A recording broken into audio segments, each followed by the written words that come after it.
నమస్కారం. వార్తలకు స్వాగతం. ముందుగా ముఖ్యాంశాలు. మాజీ మంత్రి అంబటి రాంబాబు ప్రెస్ మీట్, పలు అంశాలపై వివరణ.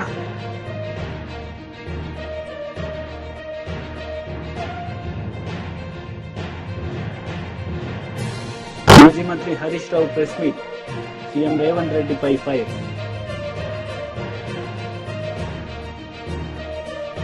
ఎస్సీ వర్గీకరణకు అడ్డుపడేది మాలల్లో ఉండే కొందరు స్వార్థపరులు, మనువాదులే అని ఎంఆర్పీఎస్ వ్యవస్థాపక అధ్యక్షుడు మందకృష్ణ మాదిగ అన్నారు. దళిత వర్గాల్లో ఎదిగిన మాలవర్గం అంబేద్కర్ పోరాట స్ఫూర్తికి వ్యతిరేకంగా వెళ్తున్నారని మండిపడ్డారు.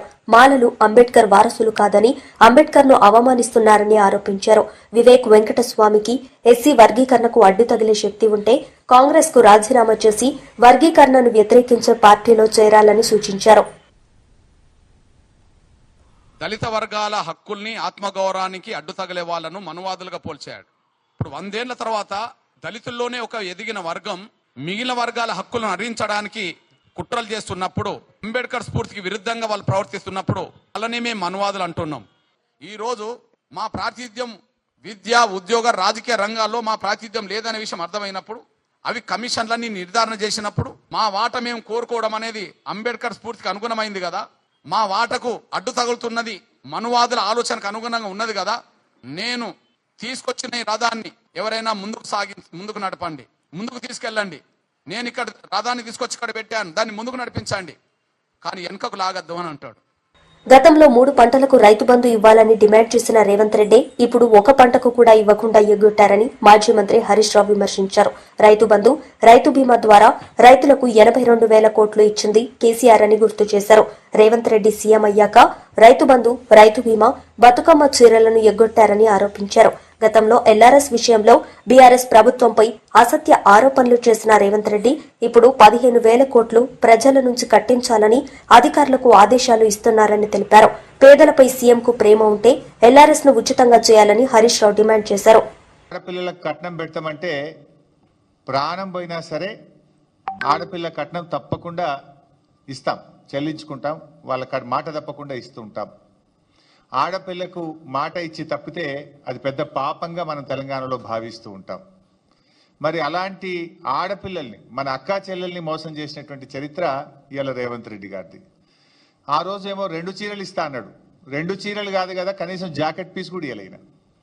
జాకెట్ పీస్ కూడా ఇవ్వలే. పండుగ పూట ఆడపిల్లల్ని రేవంత్ రెడ్డి ఏ రకంగా బాధ పెట్టిండో, ఏ రకంగా మోసం చేసిండో ఆయన డబుల్ స్టాండర్డ్స్ ఇప్పుడు మన మహిళల విషయంలో చూసాం. అదేవిధంగా మూడోది ఎల్ఆర్ఎస్ చూపిస్తానా. అప్పుడు ఎల్ఆర్ఎస్ మీద ఏఆర్ఎస్ ఏందో ఒక్కసారి చూద్దాం.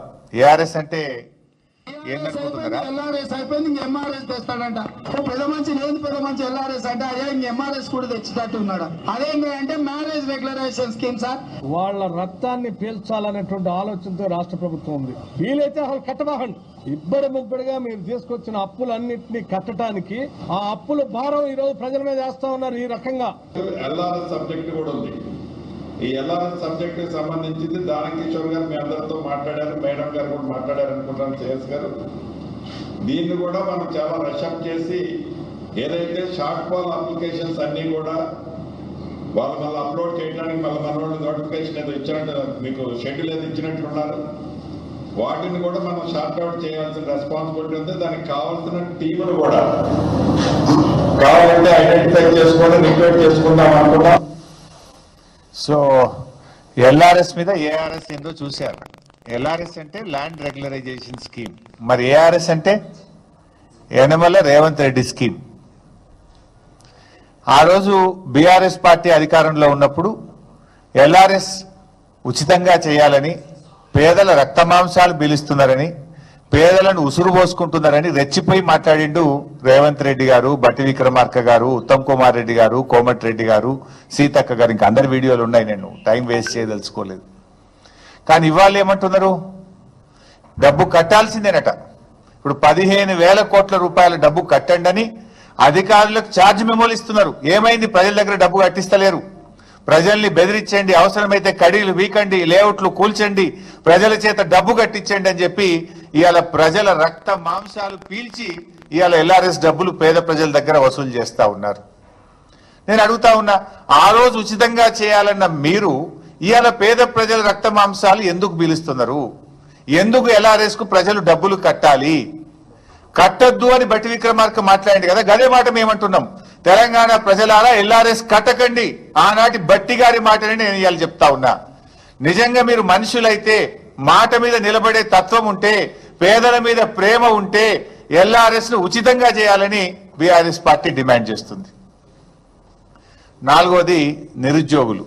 ఇందులో అయితే త్రిబుల్ స్టాండర్డ్ గా, డబుల్ స్టాండర్డ్ కాదు, మనోడు త్రిబుల్ స్టాండర్డ్. ఇది కూడా ఒక్కసారి చూద్దాం. త్రిబుల్ స్టాండర్డ్ అది ప్రతిపక్ష నాయకుడిగా ఆయన పెట్టిన ట్వీట్, అపోజిషన్ లో పెట్టినప్పుడు ట్వీట్, ముఖ్యమంత్రి అయిన తర్వాత మాట్లాడింది. ఒకసారి చదువు రానోళ్లను ఇవాళ ప్రభుత్వం పరీక్షలు వేయాలంటారు, గ్రూప్ 1 పరీక్షలు వాయిదాలు వేయాలంటారు. నేను మా పిల్లలు కూడా పరీక్షలు కొందరు వాయిదేరు, కొన్ని ముందు కోరు, కొందరు వెనుక కోరు అంటారు. తప్పకుండా పరీక్షలకు సంబంధించి కూడా మా పొన్నం ప్రభాకర్ గారికి చెప్తున్నా, పిల్లలు రోడ్డు ఎక్కే బదులు మన ప్రభుత్వం వినడానికి సిద్ధంగా ఉంది. మేము మాట్లాడితే మమ్మల్ని కూడా బుల్డోజర్లు ఎక్కించి మిమ్మల్ని తొక్కుతా చంపుతా అని ఎంత ఘోరంగా ఈ ముఖ్యమంత్రి మాట్లాడిండో మీరు చూసాం. ఇవాళ హైదరాబాద్లో ఎక్కడ చూసినా రేవంత్ రెడ్డి విధ్వంసాలు, శిథిలాలే కనబడతాయి. ఈయన ఏడాది పాలనలో కూల్చిన ఇండ్లే ఎక్కువ, కట్టిన ఇల్లు అయితే ఒక్కట్లేదు. ఏడాది రేవంత్ రెడ్డి పాలనలో కట్టిన ఇల్లు ఒక్కటి లేదు. ఎక్కడ పోయినా కూల్చిన శిథిలాలు మాత్రం కనబడతాయి. పాప మా పసిపాప నా పుస్తకాలు తెచ్చుకుంటా, మా నాన్న కొనిచ్చిన వాటర్ బాటిల్ తెచ్చుకుంటా అంటే కూడా సమయం ఇవ్వకుండా కూల్చినావు కదా. Is it not criminal waste mister Revanth Reddy? ఇది క్రిమినల్ వేస్ట్ కాదా? ఆ పిల్ల విద్యా సంవత్సరం, అమ్మాయి విద్యా సంవత్సరాన్ని కూడా ఆగం చేసినావు. మానవత్వం లేకుండా వాటర్ బాటిల్ని కూడా తెచ్చుకోకుండా కూల్చినవే. మరి ఆ రోజు నువ్వేం మాట్లాడినావు? ఇవాళ నువ్వు చేస్తున్నదేందో ఒక్కసారి ఆత్మవిమర్శ చేసుకో. కాంగ్రెస్ సర్కార్ ఏడాది పాలనపై బీజేపీ పార్టీ ఛార్జిషీట్ విడుదల చేయడం ఆశ్చర్యంగా ఉందని ఎమ్మెల్సీ జీవన్ రెడ్డి అన్నారు. రేవంత్ రెడ్డి ప్రభుత్వం అమలు చేస్తున్న సంక్షేమ పథకాలు బీజేపీ పాలిత ప్రాంతాల్లో ఎక్కడైనా అమలు చేస్తున్నారా అని ప్రశ్నించారు. దేశంలో ఏ రాష్ట్రం చేయని విధంగా 2 లక్షల వరకు రైతు రుణమాఫీ కాంగ్రెస్ ప్రభుత్వం చేసిందని గుర్తు చేశారు. ప్రజల్లో వస్తున్న ఆదరణ చూసి తట్టుకోలేక అసత్య ప్రచారం చేస్తున్నారని ధ్వజమెత్తారు. దేశంలో పంటకు కనీస మద్దతు ధర ప్రకటించి చట్టబద్దత కల్పించాలని జీవన్ రెడ్డి డిమాండ్ చేశారు. ముందుగా తెలంగాణ రాష్ట్రంలో అమలు కాబడుతున్నటువంటి ఒక సంక్షేమ కార్యక్రమాలను బీజేపీ పాలిత రాష్ట్రాలలో ఎక్కడైనా అమలవుతున్నాయో చెప్పండి. రైతాంగానికి సంబంధించి దేశం మొత్తం మీద వ్యవసాయ ఉత్పత్తుల కనీస మద్దతు ధరలకు అంటే మినిమం సపోర్ట్ ప్రైస్ కు చట్టబద్ధత కల్పించాలని ఉద్యమిస్తున్నారు. మినిమం సపోర్ట్ ప్రైస్, ఈ కనీస మద్దతు ధర నిర్ణయించేది కేంద్ర ప్రభుత్వం. మీరు నిర్ణయించేటువంటి ఆ మద్దతు ధర దాని చట్టబద్ధత కల్పించే రైతాంగానికి అందింపజేయాల్సిన బాధ్యత మీపై ఉంటుందా, ఉండదా? ఇంతవరకు స్పందన లేదు. రాజధాని ఢిల్లీలో వాయు కాలుష్య నియంత్రణకు విధించిన గ్రేడెడ్ రెస్పాన్స్ యాక్షన్ ప్లాన్ 4 నిబంధనలు సడలించేందుకు సుప్రీంకోర్టు అంగీకరించలేదు. వాయు కాలుష్యం తగ్గుముఖం పట్టే వరకు ఈ నిబంధనలు కొనసాగుతాయని justice Abhay S Oka, justice Augustine జార్జితో కూడిన ధర్మాసనం తేల్చి చెప్పింది. ఈ నిబంధనల కారణంగా ఉపాధి కోల్పోయిన నిర్మాణ రంగ కార్మికులకు ఏదైనా పరిహారం చెల్లించారా లేదా అనే విషయం వెల్లడించేందుకు ఢిల్లీ, హర్యానా, రాజస్థాన్, యూపీ రాష్ట్రాలకు చెందిన ఆయా విభాగాల ప్రధాన కార్యదర్శులు వీడియో కాన్ఫరెన్స్ ద్వారా డిసెంబర్ 5న తమ ఎదుట హాజరు కావాలని సూచించారు. BRS leader RS Praveen Kumar media సమావేశం నిర్వహించారు. ఈ సందర్భంగా పలు అంశాలపై ఆయన మాట్లాడారు. టెక్నాలజీ కోర్సుకు ప్రొఫెసర్గా వచ్చారు. మరి సార్కు గుర్తుండాలి, చాలా మంచి ప్రొఫెసర్. మేమందరం కూడా చాలా కష్టపడి చదువుకునే వాళ్ళం. కాకపోతే భవిష్యత్తు ఏ విధంగా ఉండబోతున్నది, మరి వెటర్నరీ సైన్సెస్ అంటే అయ్యో అందరూ చాలామంది కూడా మెడిసిన్ రాక వెటర్నరీ సైన్స్కి వచ్చేవాళ్ళు. చాలామంది కూడా ఒక అసంతృప్తి ఉండేది. కానీ వారు మా అందరి లోపల నింపిన ఆత్మవిశ్వాసం, మాకు చదువు చెప్పిన తీరు ఇప్పటికి కూడా గుర్తుంది. నిజానికి వారు చెప్పిన చదివే ఈరోజు నన్ను ఐపీఎస్ అధికారిగా చేసింది. ఆ సీక్రెట్ ఏదో మీకు ఒక్క నిమిషంలో చెప్తా, సమయం లేదు కాబట్టి. నేను 1993వ సంవత్సరంలో ఢిల్లీలో మరి ధోల్పూర్ హౌస్లో ఉండే యూనియన్ పబ్లిక్ సర్వీస్ కమిషన్ యూపీఎస్సీకి పోయినప్పుడు మా అందరికీ ఇంటర్వ్యూ ఉంటుంది. మీకు తెలియదే ఉన్నది, ప్రిలిమినరీ, మెయిన్, తర్వాత ఇంటర్వ్యూ. 1993లో నాకు ఇంటర్వ్యూ వచ్చినప్పుడు నాకు అడిగిన మొట్టమొదటి క్వశ్చన్, ఆ ఇంటర్వ్యూ బోర్డు చైర్మన్ వచ్చేసి మిస్టర్ చట్వాల్, భారత రాయబారి, ఆయన భారతదేశానికి రాయబారిగా మారి రిటైర్ అయ్యాడు. ఆయన నాకు అడిగిన మొట్టమొదటి question meet science and technology మీదనే అడిగాడు. You seem to be veterinarian, but tell me how beef is different from meet, sheep, mutton అని చెప్పి ఒక ప్రశ్న అడిగాడు. 2 నిమిషాల్లో మేము చెప్పడం జరిగింది. మా అదృష్టం బాగుండి మళ్ళీ 1994లో కూడా ఆయన్నే బోర్డు చైర్మన్, మళ్ళీ నేను అక్కడికి ఇంటర్వ్యూకి పోవడం, దాంట్లో ఆయన మళ్ళీ మీట్ సైన్స్ అండ్ టెక్నాలజీ మీదనే ప్రశ్న అడగడం. అప్పుడు నాకు 186 మార్కులు వచ్చినాయి, 250కి నాకు IPS వచ్చింది. సో ఆ విధంగా అంటే ఒక ఉపాధ్యాయుడు చదువు చెప్పినప్పుడు 10 సంవత్సరాలైనా 20 సంవత్సరాలైనా 30 సంవత్సరాలైనా ఆ చెప్పిన చదువు అనేది మన మస్తిష్కంలో చివరి క్షణం దాకా కూర్చున్నప్పుడే ఉపాధ్యాయుడు అనే వ్యక్తి సక్సెస్ఫుల్. సో ఆ విధంగా ప్రొఫెసర్ శ్రీనివాసరెడ్డి గారితో చాలా మంచి అంటే వారి చెప్పిన చదువు వల్ల మేము ఈరోజు ఈ స్థాయిలో ఉన్నాం. అలాగనే కాదు, నాతో పాటు చాలామంది స్టూడెంట్స్ 26 మంది ఉండేవాళ్ళం మా క్లాస్లో. 26 మంది కూడా జీవితంలో అమెరికాలో ఉన్నారు, ఆస్ట్రేలియా ఉన్నారు, లండన్ ఉన్నారు, అందరు కూడా చాలా బాగా బతుకుతూ ఉన్నారు. ఇంకా రెండవ విషయం, నేను మార్చి 18వ తారీఖు నాడు బీఆర్ఎస్లో జాయిన్ అయినా. బీఆర్ఎస్లో జాయిన్ అయినప్పుడు మళ్ళీ ఎంతో ఆప్యాయంగా, ఆ రోజు క్లాస్ రూమ్లో ఎట్లయితే మమ్మల్ని చూసుకున్నారో అంతే ఆప్యాయంగా తెలంగాణ భవన్లో నాకు వెల్కమ్ పలికినరు మరి ప్రొఫెసర్ శ్రీనివాసరెడ్డి గారు. వారి ప్రేమను నేను మర్చిపోలేను. అదేవిధంగా వారు మరి అమెరికా పోతున్న సందర్భంలో మరి రావుల చంద్రశేఖర్ రెడ్డి గారు ఈ ఆఫీస్కి అంతా క్యూరేటర్గా ఉండి మమ్మల్ని అందరినీ కూడా రెగ్యులర్గా గైడ్ చేస్తున్నారు. మరి శ్రీనివాసరెడ్డి గారు ఎంత గొప్ప సర్వీస్ అందించారో అంతే గొప్ప సర్వీసెస్ మరి రావుల చంద్రశేఖర్ రెడ్డి గారు కూడా అందిస్తారని చెప్పి మరి ఆశిస్తూ, మరి సార్ మీరు ఎక్కడ ఉన్నా కూడా ఆరోగ్యంగా ఉండాలి. I wish the best life for you sir, wherever you are. Thank you very much. కూటమి ప్రభుత్వం వచ్చి 7 నెలలైందని, ఎన్నికల్లో హామీలేవీ నెరవేర్చలేదని మండల ప్రతిపక్ష నేత మాజీ మంత్రి బొత్స సత్యనారాయణ విమర్శించారు. మాజీ మంత్రులు కారుమూరి నాగేశ్వరరావు, గుడివాడ అమర్నాథ్, మాజీ ఎమ్మెల్యే కరణం ధర్మశ్రీతో కలిసి విశాఖపట్నంలో బొత్స సోమవారం మీడియాతో మాట్లాడారు. మేరలో ఎక్కడ పొంతన లేకుండా ఆ కార్యక్రమాలు చేశాయి, బడ్జెట్ పెట్టారు. ఎంతసేపు గతంలో చెప్పుకొస్తున్న అప్పుల గురించే 1కి 10 సార్లు చెప్పారు. కానీ బడ్జెట్ తాలూగా ఇచ్చిన వాళ్ళు బడ్జెట్ ఇచ్చిన బుక్లో ప్లేస్ చేసిన బుక్లో చూస్తే వాటికి వీటికి పొంతనలు లేవు. ఇవన్నిటి కూడా డిబేట్ జరిగింది, చాలాసార్లు డిబేట్ జరిగింది. వాస్తవాలన్నీ కూడా శాసనమండలిలో చెప్పాం కూడా, వాస్తవం కాదని చెప్పాం కూడా. అవి పక్కన పెట్టుకుంటే అసలు ఇచ్చిన వాగ్దానాలని, ప్రజలకు ఇచ్చిన సూపర్ 6 కానీ లేదు, ప్రజలకు ఇచ్చిన హామీల్ని ఏదైతే విద్యుత్ ఛార్జీలు కానీ లేదు నిత్యావసర ధరలు కానీ అవన్నిటినీ కూడా మేము ఎట్టి పరిస్థితుల్లోనూ పెంచం, మీకు నేను భరోసా, మేము వస్తే ఇంకా తగ్గిస్తామని చెప్పిన నేపథ్యాన్ని కూడా మనం చూసాం, విన్నాం కూడా. మీ పెద్దగా సోదరులు అందరూ కూడా ఉన్నారు. ఇది ఎవరో ఆశామాషి మనుషులు ఎవరో చెప్పలే, ఇది పార్టీ కార్యకర్తలు చెప్పలే. సాక్షాత్తు కూటమిలో ఉన్న ఎవరైతే తెలుగుదేశం పార్టీ ఆది నాయకుడు చంద్రబాబు నాయుడు నోటంట, అలాగే కూటమి నాయకుల్లో ఉన్న భారతీయ జనతా పార్టీ నాయకులు కానీ లేదు కూటమి నాయకులతో భాగస్వాములైన జనసేన అధ్యక్షులు కానీ ఈ వాక్యాలని వాళ్ళు చెప్పిన మాటలు. ఇదేదో నేను చెప్తున్న మాటలు కాదు. ఇవాళ చూస్తే 1వ తారీఖు నుంచి ఇవాళ నుంచి సుమారు ఒక్కొక్క బిల్లు మీద, ఎందుకంటే మన దగ్గర 6 స్లాబ్లు ఉంటాయి, పేదవాడి దగ్గర నుంచి హైయెస్ట్ వాడు వినియోగదారుడి వరకు కూడా 6 స్లాబ్లు ఉంటాయి. 6 స్లాబ్లు, 1, 2 కాకుండా 0 నుంచి 30 వరకు ఒక స్లాబ్ ఉంటుంది. 0 నుంచి 30 వరకు అది పేదవాడులోనే. అలాగే 31 నుండి 75 వరకు ఒక స్లాబ్ ఉంటుంది. 0 నుంచి 30 వరకు అయితే ₹1.90 పర్ యూనిట్కి ఛార్జీ వసూలు చేస్తారు. అదే 31 నుండి 75కి అయితే ₹3 వసూలు చేస్తారు. అదే 76 నుంచి 108కి అయితే ₹4.50 ఛార్జీని వాళ్ళ దగ్గర నుంచి వినియోగదారుల దగ్గర నుంచి వసూలు చేస్తుంది. అదే 126 నుంచి 25 అయితే 6 రూపాయలు. అదే 226 నుంచి 400 యూనిట్స్ వరకు ఖర్చు పెడితే వినియోగదారుడికి 8 రూపాయలు 75 పైసలు యూనిట్కి పర్ యూనిట్కి. ఇంకా పైపెచ్చు ఇంకా 400 దాటితే 9 రూపాయలు 70 పైసలు. ఇది గత కొంతకాలంగా రాష్ట్రంలో వసూలు చేస్తున్న విద్యుత్ ఛార్జీలు. ఇవి విద్యుత్ ఛార్జీలు వీటి మీద అయ్యో ఎక్కువైపోయేవి, దీన్ని మేము తగ్గిస్తాము అని చెప్పిన కూటమి నాయకులు మరి తెలుగుదేశం పార్టీ ఈరోజు వచ్చి మళ్ళీ ఇవాళ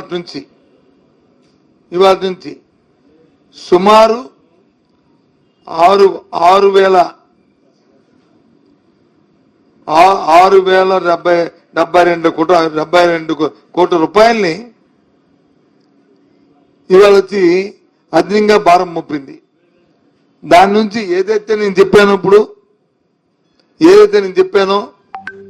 అప్ టు 30 యూనిట్ల వరకు వాడుతున్న ₹1.90 ఇవాళ అది సుమారు ₹3 అయ్యే పరిస్థితి ఇవాళ ఉంది. అదే ₹3 వాడుతుంది వచ్చి ₹4.20 అయిపోయే పరిస్థితి ఉంది. అంటే ఒక యూనిట్కి సుమారు ₹120 నుంచి ₹1.25 పెరుగుతుంది. ఒక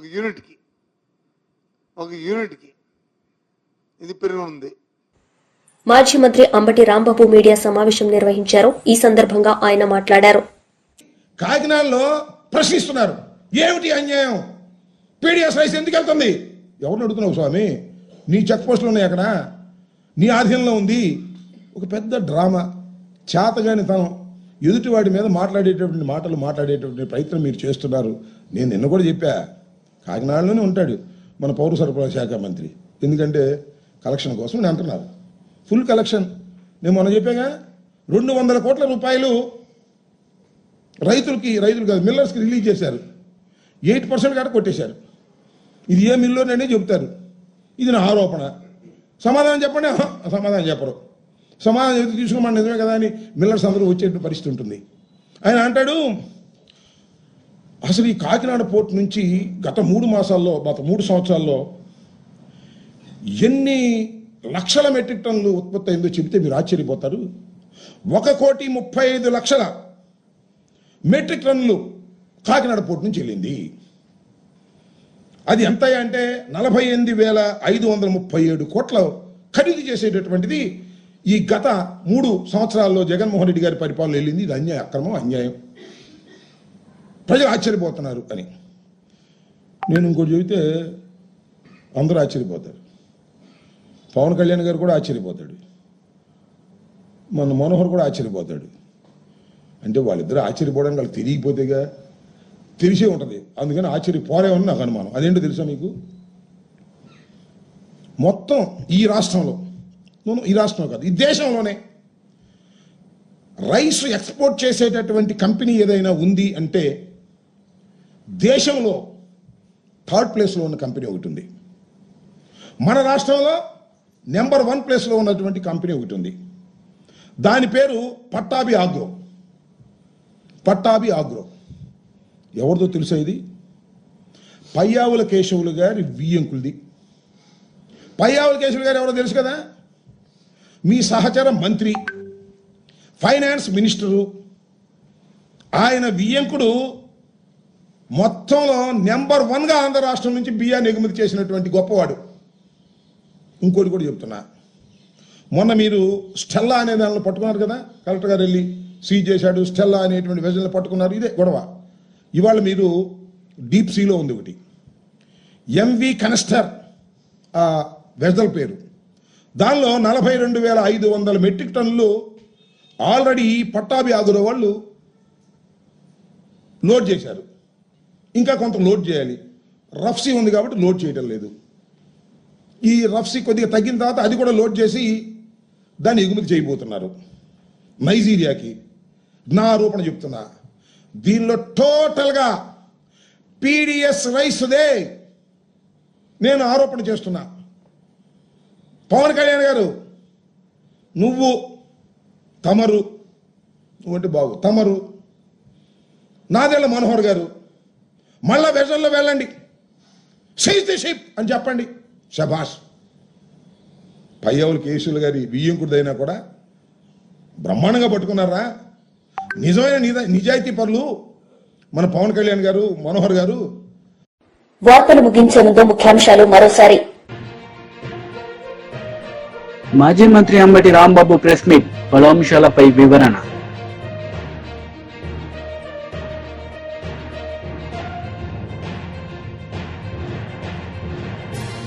మాజీ మంత్రి Harish Rao press meet, CM Revanth రెడ్డిపై ఫైర్.